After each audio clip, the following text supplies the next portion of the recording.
Andrew, can you hear us? I can hear you. That's great. I can't see you for some reason, but and you can't see me. But maybe that's a good thing. Oh, hang on, start. All right. Well, I will give 10 minutes with you. We can see you now. So yep, 10 minutes with you. So after you have finished speaking to your submission, if there is time left, there might be questions from members. Thank you. certainly. Look, good afternoon, Madam Chair and committee members. I'd like to thank you for the opportunity to speak. I realise it's 3 p.m. on Friday afternoon, so I'll try and keep it short and sweet. Echelon, we are an energy company based in Wellington.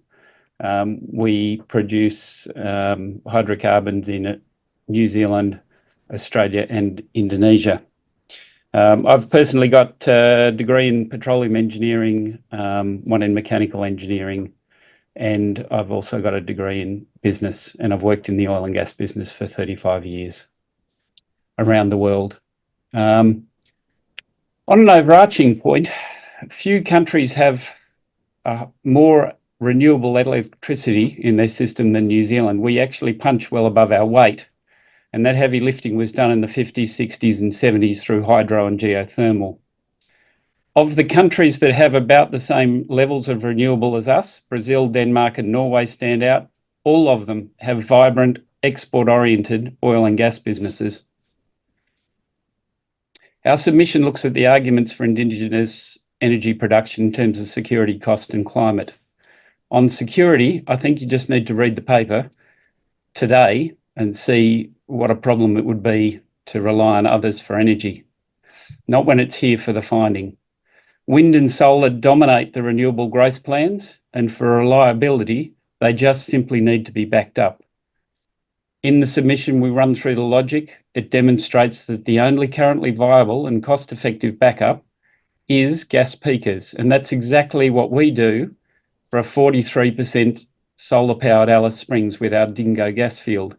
The sun goes down, a battery holds the grid for about 5 minutes. That's what batteries are good for.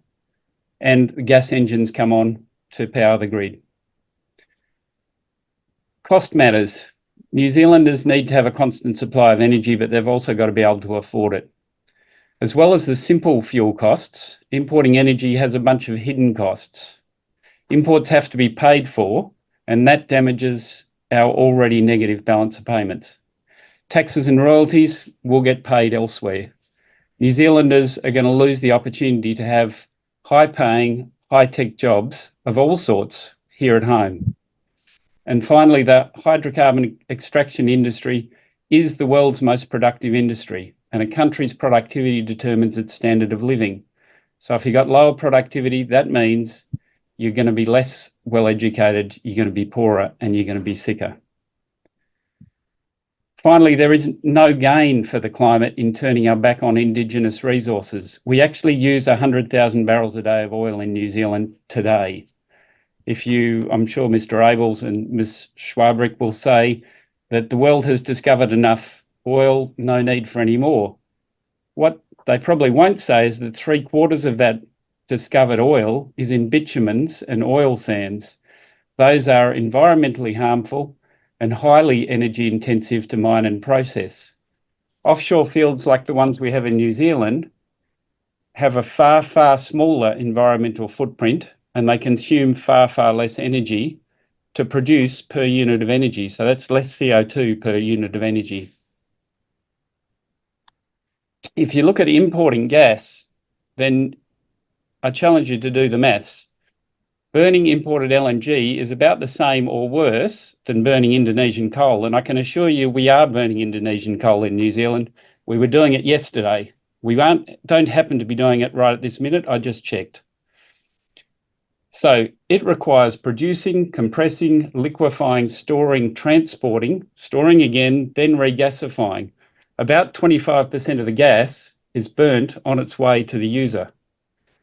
So that's all ends up as CO2 in the atmosphere, and we do share an atmosphere. It doesn't matter where the CO2 is produced. So we would say that reversing the politically motivated changes that were made previously will begin to restore the trust that's needed to bring investors, to bring capital back into New Zealand. I would also draw your attention to the Energy Resources Aotearoa submission that has some specific policy recommendations which will further rebuild that trust. And then we can see if New Zealand can use our stores of ancient solar power, because that is what hydrocarbons are, to help ourselves and the world as we navigate the transition. Yeah, it is a transition, not a hard stop. And that is why gas, I believe, is a three-letter word for transition. So thank you, and I'm very happy to take questions. Thank you, Andrew, and we'll go to Steve Abel. I wanted to ask you a question. You talk about these actions being driven by ideology, not science. What strikes me is that your position is driven by ideology, not science, insofar as you're denying the science of climate change, which very clearly says we need to stop burning all fossil fuels, oil, gas, and coal. And furthermore, Steve Abel, I just asked you to ask a question. My question is, if you don't agree with the submitter, doesn't mean you start making political statements. Can you ask a question? Yes. Do you disagree with the position of the International Energy Agency, which says that we have to have no new exploration or extraction of oil, gas, and coal by 2021 if we are to achieve climate targets? That's the International Energy Agency who say that. Yeah, that certainly is. And if they mean that we've got to burn bitumen and oil and dig up oil... They don't mean that, and you know it. Well, what reserves are they talking about? Because they also include oil in their forecast. Yeah, they're saying we need to have no new exploration or extraction of new oil, gas, and coal by 2021. Well, that only leaves you with the stuff that we've found, and you know that if they've got oil in their forward forecasts, it doesn't gel. So, look, I agree with you completely. You know, we have a transition that we've got to make, and we've got to navigate that transition, and you've got to do it according to the laws of thermodynamics and physics. And my follow-up there is no way around it. So our position is actually that there is no, you know, in terms of New Zealand's production of indigenous fuels to fuel New Zealand, you know, it just doesn't make sense from a climate perspective to be importing those. My follow-up is that you say cheap energy underpins New Zealand's standard of living. Do you acknowledge that what makes the energy expensive is the fossil fuel component? It is under our spot marketing system, the gas and the coal, that drives up the cost of the energy, because the cheapest forms of energy in this country are the renewable forms. On what basis? I mean, are you saying that is that on the basis of LCOE, levelized cost of energy? You understand how the spot market works? I do, so yes. And you accept that the cheapest form of electricity in this country is that generated by hydro? Correct, as long as it's built, constructed hydro. This is a line from you. You say energy underpins New Zealand's standard of living.